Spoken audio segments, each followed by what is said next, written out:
उनको अब हमारा चेहरा प्रिय नहीं है, पर लगता है कि हमारी आवाज़ तो प्रिय है। छुप छुप कर रात को हमारी आवाज़ सुन रहे हैं। जगह जगह पर ऑक्सीजन नहीं होने से मरने वालों की संख्या लगभग 1,175 से ज़्यादा है। शब्दों पर मैं डॉक्टरी छोड़ी, आरएसएस ना शब्दों पर छोड़ी थी। घर छोड़ा, आरएसएस ना शब्दों पर छोड़ा था। डॉक्टर हेडगेवार का हिंदू राष्ट्र नहीं, यह मोहम्मद अली जिन्ना का, औरंगजेब का मुस्लिम बहुल दारुल इस्लाम बनाने के लिए मोहन जी भागवत ने रास्ता ले लिया है। મેગાસેસ નામના સ્પાયવેર દ્વારા સરકાર કેટલાક નેતાઓ અને પત્રકારોના મોબાઈલની જાસૂસી કરી રહી છે એવા આક્ષેપ છે. સરકારે આ આક્ષેપનો રદિયો આપ્યો છે.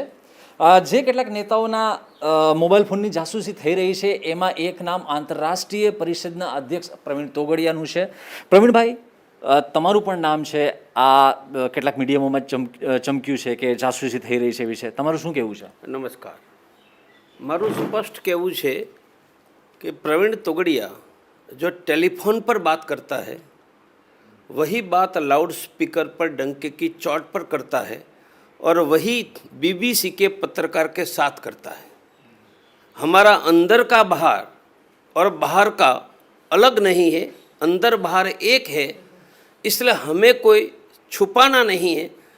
इसलिए हमारी बात कोई सुने या नहीं सुने हमें फ़र्क नहीं पड़ता है। पर मन में प्रश्न आता है कि हमने हिंदुत्व की बात की, हिंदू गौरव की बात की, युवाओं के रोजगार की, किसानों के दाम की, राम मंदिर की, कश्मीर की, हिंदुओं की। इसके लिए सत्ता में नहीं थे तब जिन लोगों को हम प्रिय थे उनको अब हमारा चेहरा प्रिय नहीं है, पर लगता है कि हमारी आवाज़ तो प्रिय है। छुप छुप कर रात को हमारी आवाज़ सुन रहे हैं। और मेरे जैसे हजारों देशभक्त का स्पाइंग या निगरानी करने की जगह देश में बैठे पाकिस्तानी एजेंटों की निगरानी करते ना, तो ये देश में पुलवामा नहीं होता। और जहाँ तक नरेंद्र भाई, अमित भाई दोनों का प्रश्न है, आप ढूंढोगे कि दोनों के साथ मेरी टेलीफोनिकली अब तक जो बात हुई है उनका घंटा गिनेंगे तो 1000 घंटे से ज़्यादा होगा। नरेंद्र भाई मोदी के साथ और अमित भाई के साथ, जिनके साथ हजारों घंटों टेलीफोन पर बात हुई है, उनको छुपकर मेरी टेलीफोन की बात सुनना पड़े, यह समझ से परे है। तो यदि यह कंपनी इजराइल की किसी व्यक्ति को नहीं देती है सॉफ्टवेयर, सरकार को देती है, तो भारत सरकार को जांच करके यह क्लियर जनता के सामने करना चाहिए कि भारत में यह सॉफ्टवेयर किसने खरीदा है। सरकार के अलावा खरीद नहीं सकती है। खरीदा है तो पैसे किसने दिया है, क्योंकि सॉफ्टवेयर की ओनरशिप तो इजराइल की है।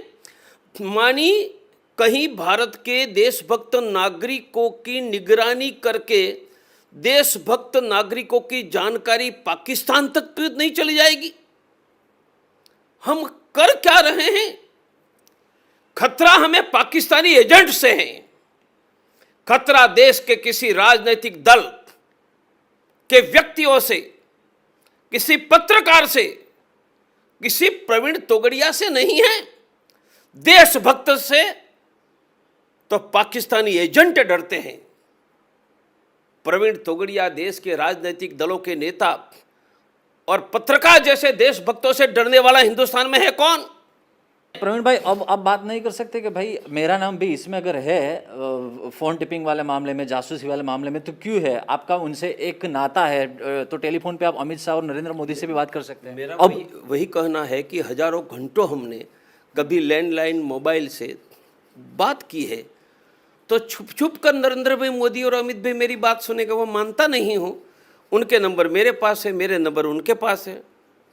उनको मैं क्या कर रहा हूँ वह सुनना है तो मुझे सीधा फ़ोन कर सकते हैं। और मैं टेलीफोन पर कौन सी बात करता हूँ, देश की, हिंदुत्व की, देशभक्ति की। मुझे नहीं लगता है कि नरेंद्र भाई और अमित भाई को ये बात छुप छुप कर मेरा टेलीफोन सुनकर सीखना पड़ेगा। वो तो स्वयं मेरी भांति सीखे हुए और देश के अब तो प्रमुख पदों पर है। तो आपको लगता है कि और किसी का नाम हो सकता है, आपका नाम नहीं हो सकता? समझ में ही नहीं आता है अभी दुनिया की बड़े बड़े न्यूज़पेपर सब कह रहे हैं, तो नाम तो है ऐसा ध्यान में आ रहा है, पर ये किया किसने निगरानी?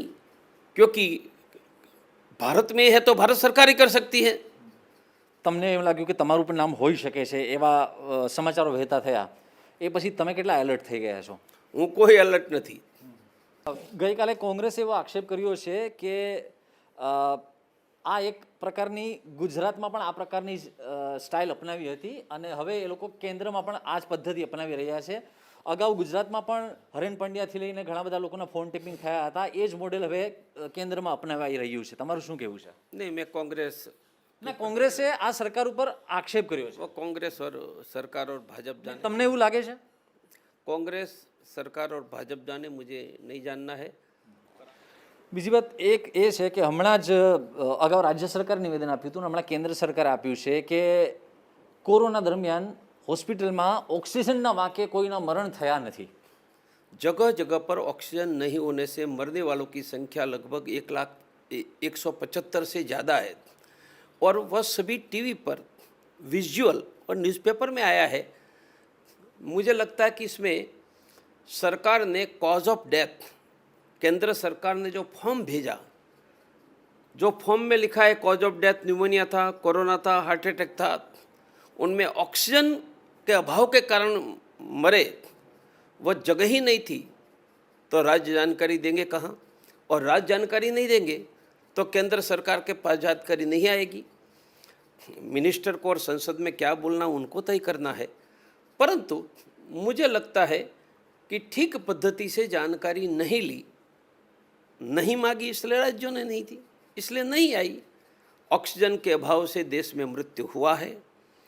मैंने रोते हुए डॉक्टर को, हॉस्पिटल सुपरिटेंडेंट को रोते हुए मैंने देखा है कि मेरी नज़र के सामने ऑक्सीजन के अभाव से मेरे मरीज मर गए.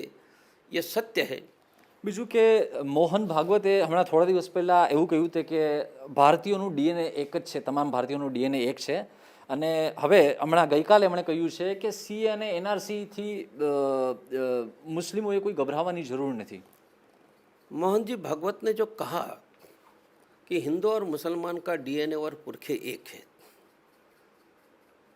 मानो मान लिया जाए कि 95 वर्षों तक आपने कहा भारत हिंदू राष्ट्र है, हिंदू ही राष्ट्रीय है, मुसलमान अराष्ट्रीय है, और आज कह रहे हो कि हिंदू मुसलमान दोनों राष्ट्रीय एक है, दोनों विरोधी बात कह रहे हो.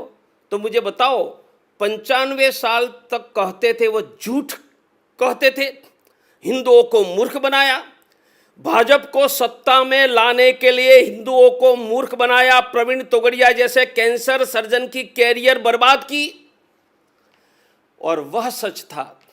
तो आज आप झूठ बोल रहे हो. તમને લાગે છે કે તમે આરએસએસ સાથે આટલા વર્ષ સંકળાયેલા રહ્યા અને આ પ્રકારનું સ્ટેન્ડ છે તો તમારા વર્ષો વેડફાયા હોય? મારા વર્ષો વેડફાયા નથી.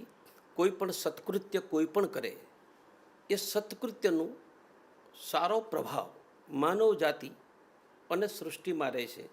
એટલે મેં જીવનના 52 વર્ષ અને મારી ડૉક્ટરી, મારું ઘર કુરબાન આરએસએસના શબ્દો પર. મેં ડૉક્ટરી છોડી આરએસએસના શબ્દો પર છોડી હતી, ઘર છોડ્યા આરએસએસના શબ્દો પર છોડ્યા હતા, એર કન્ડિશન છોડ્યા આરએસએસના શબ્દો પર છોડ્યા હતા. મને આનંદ છે કે મેં મારું કર્તવ્ય અદા કર્યું.